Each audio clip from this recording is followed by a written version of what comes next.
Assalaamu calaykum. Sanadan 2019 dadka kownka ku nool waxay gaareen meeshii ugu badnayd oo ah 7.7 bilyan oo qof, iyadoo sanad walbana kor u sii kordhaysa. Waxaa la qiyaasayaa in 2050 dadka kawkabka dhulka ku nool ay gaari doonaan 10 bilyan oo qof. Dadkan tirada badan awoodooda waxaa qaadan doona hal qaarad, waa Afrika. Afrika diyaar ma u tahay inay aqbasho dad intaas la eg?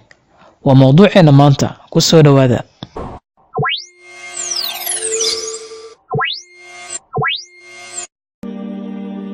soddonka sano ee soo socota Nigeria waxay noqon doontaa wadanka saddexaad ee ugu dadka badan dunida kadib China iyo India, iyadoo booskaas ka bixinaysa America. Hadda Afrika waxaa ku nool 1.5 bilyan oo qof, laakiin dhamaadka qarnigan aan ku jirno ee 20-aad qaaradda Afrika waxaa ku noolaan doona 4 bilyan oo qof, sida qiyaastu tahay. Taa oo ka dhigaysa inay ku noolaadaan 36% dadka dunida ku nool. Afrika waa qaaradda labaad ee ugu dadka badan kadib Aasiya, laakiin waxay ka cufyar tahay Yurub. Su'aashu waa haddii ay haysato dhul ay dejin karto dadka, maxay falanqeeyayaasha ugu walwalsan yihiin? Waxay aaminsan yihiin in Afrika aysan haysan kaabayaal. Tusaale ahaan, Nigeria oo ah wadanka ugu dadka badan Afrika ayaa sheegaysa in kororkan uu wadanku saarayo cadaadis daran oo ah in la helo iskuulo iyo xarumo caafimaad oo ku filan. Sababta keenaysa koritaanka dhaqsida badan waa horumarka laga sameeyay xagga caafimaadka dadweynaha, taa oo aan kordhin kaliya inay badato rajada nolosha qofka caadiga ah, laakiin waxay kaloo keentaa hoos u dhac ku yimaada tirada dhimashada carruurta iyo dhallaanka. Halka haweenka ka soo jeeda dhulka saxaraha ka hooseeya ay dhalaan carruur ka tiro yar intii ay dhali jireen 50kii sano ee lasoo dhaafay. Inkastoo taasi ay ka hor istaagin kororka la yaab kale ee dadka, khubaro badan ayaa ka digaya heerka dhalashada Afrika oo sarreeya. Ay muhiim tahay in la sameeyo qorshe qoys si loo kordhiyo waxbarashada iyo waxyaabo kale. Laakiin tani waxay si weyn uga hor imaatay diimaha iyo caadooyinka bulshada.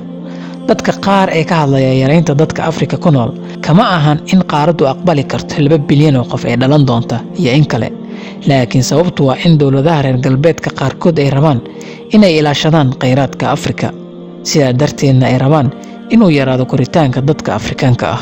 Mareykanka iyo Yurub ayaa isticmaala 80% kheyraadka dabiiciga ah ee Afrika, iyagoo marka la isku daro labadooduba 15% ka ah caalamka. Sidoo kale wadamada galbeedka gaar ahaan Yurub waxaa ku sii dhiirigelinaya inay ka qayb qaataan yaraynta kororka shucuubta Afrika waa muhaajiriinta malaayiinta dhaafay ee ka imaanaya qaaradda Afrika. Yurub ayaa aragtay heerar aan la filayn oo ah tahriibka ka imaanaya xeebaha badda dhimatay. Sida darteed mar walba oo dadka Afrika ay sii kordhaan, waxaa sii xoogaysanaya qulqulka muhaajiriinta Yurub soo galaya. Dowladaha qaar ee Afrikaanka ah waxay awoodda saarayaan kacaanka warshadaha, iyagoo u bedelaya beeralayda iyo kalluumaysatada kuwa wax soo saara. Tusaale, Ethiopia waxay haysataa dhaqaalaha ugu koritaanka badan qaaradda Afrika. Waxay ku dhisan tahay maalgashi ballaaran oo la geliyay kaabayaasha. Tusaale, hadda waxay leeyihiin 6 wado oo waaweyn, tareeno koronto ku shaqeeya iyo guriyeen bulsho oo ballaaran. Ugu dambeyn, iyada oo malaayiin qof ku nool yihiin saboolnimo ayaa wali waxaa kor u sii kacaya heerka dadka qaaradda. Qaaraddu waxay wajihi doontaa loolan cusub. Dowladaha Afrikaanka waxaa looga fadhiyaa sidii ay kororkan dhaqsiyaha badan loogu bedeli lahaa mid horumar u horseeda qaaradda.